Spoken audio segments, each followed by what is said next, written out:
let me dig deeper into the idea of credibility. If I see Jim Camp, I see that he's been quoted in Wall Street, he's been quoted on Forbes and Time and so on and so forth.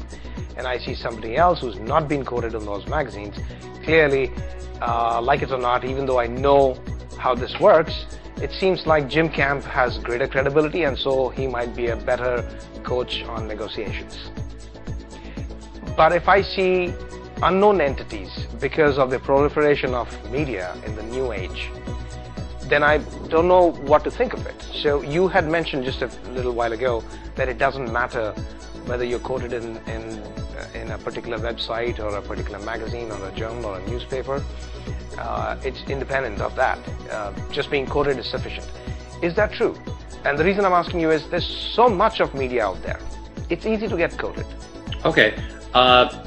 Okay. Let me put a finer shade of meaning. Yes, it's better to be quoted in the Harvard Business Review than in the local penny saver. That goes without saying.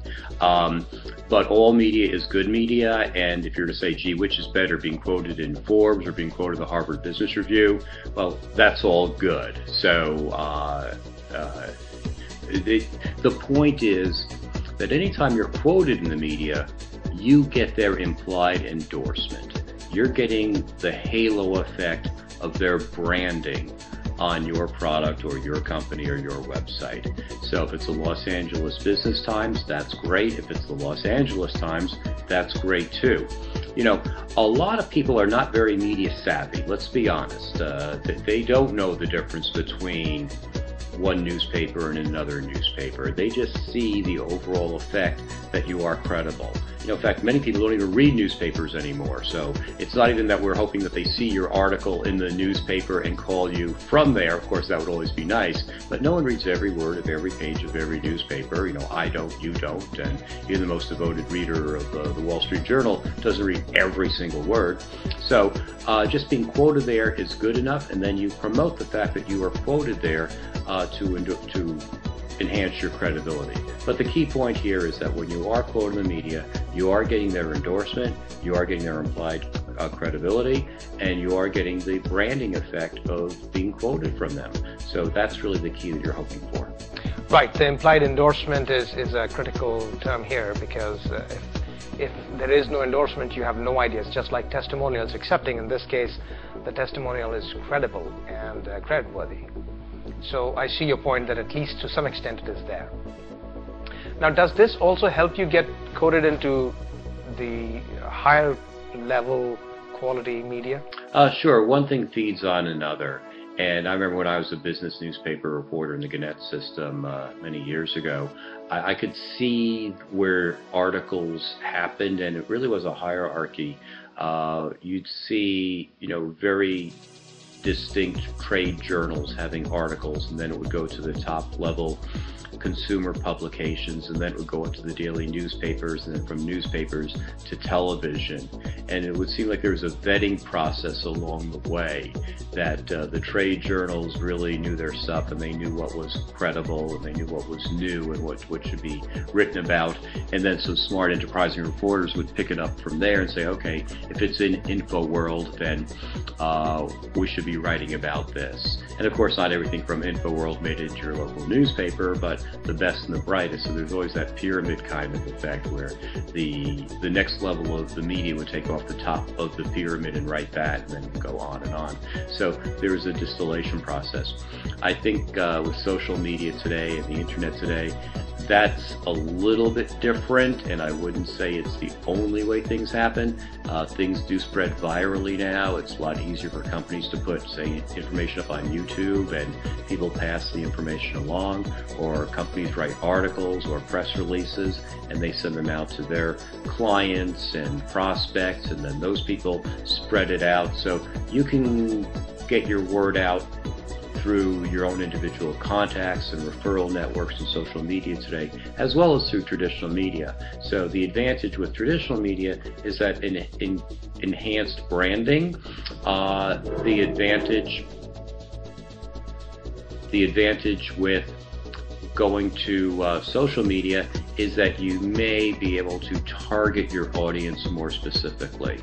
So Dan, a newcomer to PR, will often think in terms of, again, like I said before, the Entrepreneur magazine, the Wall Street Journal, the New York Times, and they look at different companies that have done well and succeeded, and they always quote, we've been listed in these magazines. So their approach is, let me quickly get onto the top of the hierarchy. How can I get into the Wall Street Journal? Earlier you mentioned go rob a bank and you would get on the Wall Street Journal. That is certainly very true. But there are other ways, more palatable ones. What are those? How do you get into the Wall Street Journal besides the arduous, long way that you've just described? Is there any such thing as paying a lot of money and getting straight into one of these media outlets? Sure. There are many strategies and many tactics, and I'll share a few with you now, in addition to the ones I mentioned before, which do work as well. Okay, so reporters are always looking for new sources and new experts to comment on things. So if your key audience, if you desperately need to be in, say, the Wall Street Journal, then find out the name of the reporter who covers your topic. So if you're in transportation or aerospace or airplanes or defense or government contracting or whatever it happens to be, they generally have a reporter who's assigned to that category. And I suggest you find out that reporter's name and then read all the stuff that she's written about that topic. And then you'll get a good sense of where she's coming from, who she's spoken with, the topics she covers, and then you have your ammunition. At that point, I'd suggest you send her an email that says, hi, I've been reading your material and I really like what you write, because everyone loves flattery.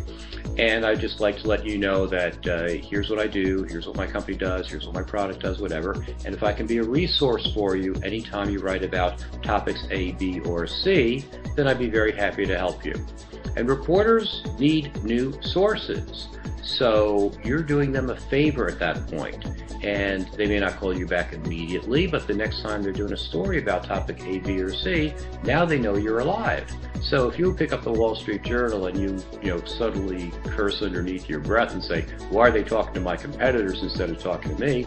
Well, it's because they know your competitors are alive and they don't know that you exist. So you have to get in front of the face of that reporter, and email is certainly a good way, but you need to have your ammunition in place to show that you know what they do and that you're not just blasting 1,000 messages to every reporter under the sun, but you've taken the time to get to know her and her work.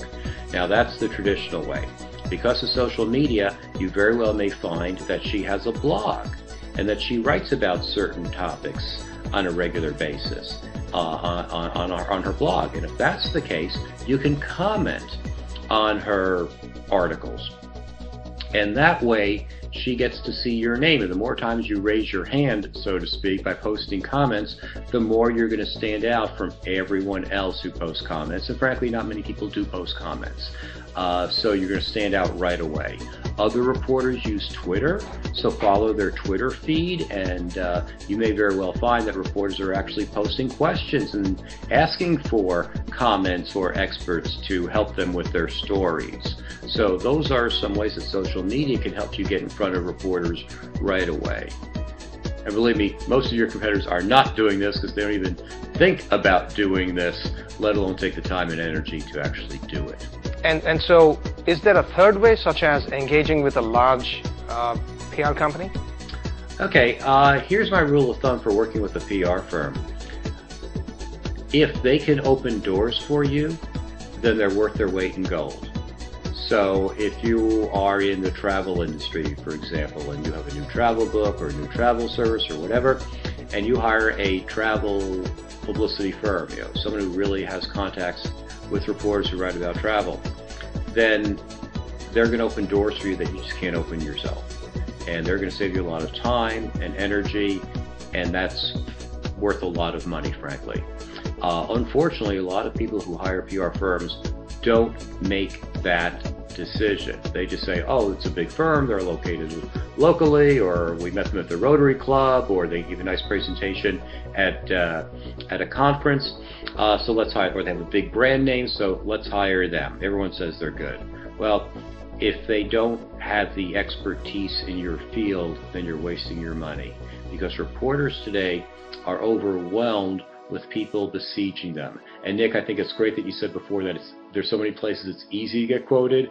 I have a lot of, there are probably a lot of people listening to this saying, like, it's not easy to get quoted. We tried, it didn't work. We're throwing up our hands over it because, I get a lot of new clients with my PR lead service, and I lose a lot of clients every month with my PR lead service because they're not getting quoted. And it could be because they're not following procedures properly, they don't have anything interesting to say, or they're just not following through, or there's just a lot of competition. So I might take a little umbrage with your comment there. But having said that, reporters do need information. If you can make yourself a resource for reporters, then yes, you will stand out from the people who are just saying it's all about me. So focus on the report, say, what do they need?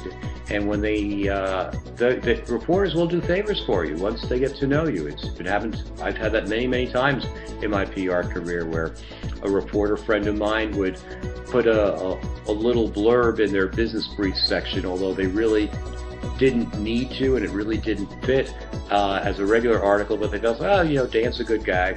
Dan always comes up with a good story, and I don't want to tick him off because he'll give me a good story sooner or later, so we'll help his little client here and hoping for a bigger fish later on, which is cool. And that's the kind of relationship you're looking for when you hire a PR firm. You want those PR people who have those personal relationships with the reporters who can make a difference for you. And again, as I said before, if they have those relationships, they'll open doors for you, because every reporter gets so inundated with lots of messages from PR people or people who have been given the PR task, and I mean virtual assistants and secretaries. In other words, people who really don't know what they're doing. They don't know what your company is all about. They don't know your message, but yet there are people who say, here, get us some publicity. And the VA says, oh, okay, I've never done this before, but at $45 an hour, I'll do anything.